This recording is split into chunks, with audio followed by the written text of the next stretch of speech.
प्यारे सज्जनों, धन धन सतगुरु तेरा ही आसरा। आज हम एक बहुत अच्छी साखी, एक प्रेरणा देती साखी, हर जिज्ञासु और परमार्थी जीव को चेताती साखी पर चर्चा करते हैं। साखी को शुरू से लेकर अंत तक सुने तो ही ये उसका फ़ायदा मिलेगा। एक महिला हर संडे एतवार को सत्संग जाती थी। एक दिन उस महिला ने सेक्रेटरी से कहा, अब मैं सत्संग नहीं आऊँगी। इस पर सेक्रेटरी ने पूछा, क्यों? तब महिला बोली, मैं देखती हूँ लोग सत्संग घर में अपने फ़ोन से अपने व्यापार की बातें और घरेलू बातें, दुनियादारी की बातें करते रहते हैं। कुछ ने तो सत्संग घर को ही गपशप करने का अड्डा बना लिया है, स्थान चुन रखा है। कुछ सेवा का दिखावा ज़्यादा करते हैं, मैंने ये कर दिया, मैंने वो कर दिया, मैं इतने दिन से यहाँ लगा हूँ। इस पर सेक्रेटरी साहब कुछ देर तक चुप रहे, फिर कहा, सही है, परंतु अपना अंतिम निर्णय लेने से पहले क्या आप मेरे कहने से कुछ कर सकती हैं? महिला बोली, आप बताइए क्या करना है। सेक्रेटरी ने कहा, एक गिलास पानी लबालब भर लीजिए और एक बार सत्संग घर के अंदर उस गिलास को, भरे गिलास को लेकर के परिक्रमा करिए, एक चक्कर लगा के आइए। शर्त यह है कि गिलास का पानी एक बूंद भी नीचे नहीं गिरना चाहिए। महिला बोली, ऐसा मैं कर सकती हूँ। फिर थोड़ी देर में उस महिला ने पूरे सत्संग घर का चक्कर लगाया और बिना पानी गिरे हुए गिलास के पूरा परिक्रमा करके और सेक्रेटरी साहब के पास आ गई। उसके बाद में सेक्रेटरी साहब ने महिला से 3 सवाल पूछे।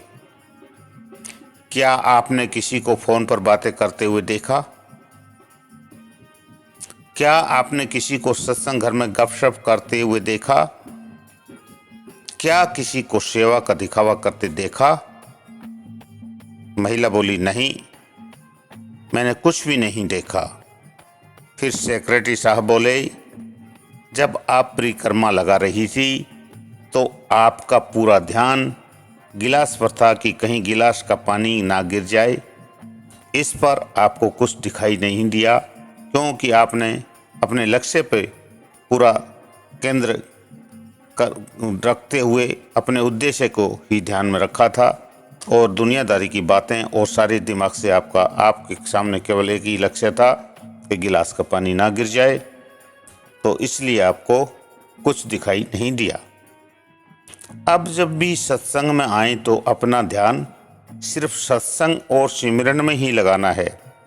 दुनिया क्या कर रही है, कौन कब लगा रहा है, कौन फ़ोन कर रहा है, नहीं कर रहा है, कौन अपनी सेवा की बड़ी बड़ी बातें करता है या नहीं करता है, आपको अपना ध्यान सिर्फ सत्संग और सिमरन में ही लगाना है और आपको और कुछ दिखाई नहीं देगा। सिर्फ सतगुरु ही सर्वत्र दिखाई देंगे, सब जगह केवल सतगुरु सतगुरु ही दिखाई देंगे। तो प्यारे सज्जनों, कितनी गजब की साखी है। उस महिला का प्रश्न तो गलत नहीं था, क्यों प्राय ऐसा होता है, लेकिन हम कभी भी सत्संग घर में किसी धाम डेरे में जाते हैं तो हमारा मकसद वहाँ से कुछ लेने का होता है, ना कि कौन क्या कर रहा है इस पे दिमाग लगाने का होता है। करेगा सो भरेगा।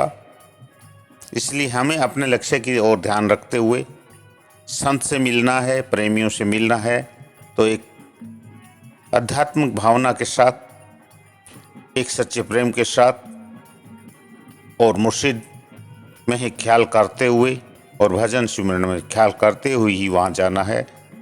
हमें लक्ष्य से नहीं भटकना है। एक चौपाई में कहा भी गया है कि जा की रही भावना जैसी, प्रभु मूरत देखी तिन ऐसी।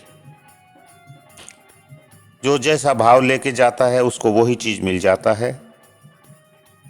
अगर आप मालिक के नाम से, मालिक के होके और उस सतगुरु के होके भजन सुमन की आशा लेके वहाँ जाते हैं, कुछ सुधार करने जाते हैं, तो हम वैसा ही वहाँ पाएंगे। तो ये जो साखी है, ये जो हमारी चौपाई है, ये बड़ी ही गजब की है।